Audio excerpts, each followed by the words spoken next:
બાળકોમાં મોબાઈલના ઉપયોગના દુષ્પરિણામનો વધુ એક કિસ્સો સામે આવ્યો છે। અરવલ્લી બાદ સુરતમાં ચોંકાવનારો બનાવ સામે આવ્યો।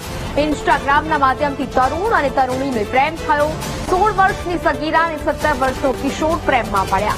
બંને વચ્ચે શારીરિક સંબંધ બંધાયો। શારીરિક સંબંધને કારણે સગીરા ગર્ભવતી બની। પાંડેસરા પોલીસે કિશોરની અટકાયત કરી છે।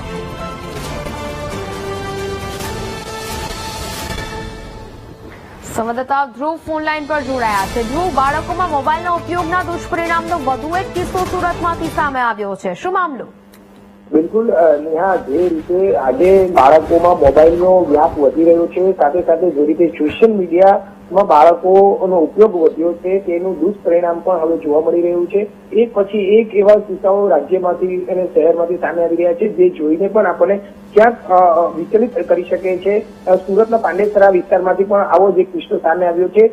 થોડા દિવસ પહેલા એટલે કે ગત 9 તારીખના રોજ પાંડેસરામાંથી એક મૃત નવજાત બાળક મળી આવ્યું હતું અને તેના દિશામાં પોલીસ તપાસ કરી રહી હતી કે બાળકની માતા કોણ છે, કે બાળક ક્યાંથી આવ્યું છે। તો જેની તપાસ થતા ચોંકાવનારો ખુલાસો સામે આવ્યો છે, વિગત સામે આવી છે, જેમાં 16 વર્ષની તરુણીએ આ બાળકને જન્મ આપ્યો હતો અને એટલું જ નહીં કે 16 વર્ષની તરુણી એક ઇન્સ્ટાગ્રામ એટલે કે સોશિયલ મીડિયાના માધ્યમથી એક 17 વર્ષના તરુણ સાથે પ્રેમમાં આવી અને ત્યારબાદ તે વચ્ચે શારીરિક સંબંધ પણ બાંધ્યા અને આ શારીરિક સંબંધમાં તેણે જે ગર્ભવતી થઈ ચૂકી હતી અને ત્યારબાદ આ યુવકે પણ જે છે તે યુટ્યુબના એટલે કે સોશિયલ મીડિયાના માધ્યમથી આ ગર્ભપાત કઈ રીતે થાય તે પ્રકારની તરકીબો અજમાવી અને તેને જે તરુણી છે તેને દવાઓ ખવડાવી હતી અને આખરે તેનો ગર્ભપાત થઈ ગયો હતો।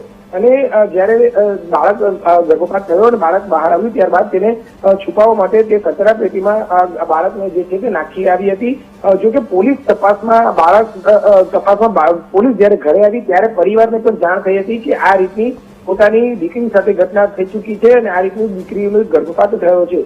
એટલે કહી શકાય કે બાળકો મોબાઈલની લતમાં અને મોબાઈલના ઉપયોગમાં એટલા બધા આગળ પડતા થઈ ગયા છે કે તેનું દુષ્પરિણામ પણ ભોગવવું પડે છે। પાંડેસરા પોલીસે હાલ તો બાળકીની માતાની ફરિયાદ લઈને આજે તરુણ યુવક છે તેની અટકાયત કરી અને તેની સામે કાયદેસરની કાર્યવાહી હાથ ધરી છે। જી બિલકુલ ધ્રુવ, જાણકારી બદલ આભાર।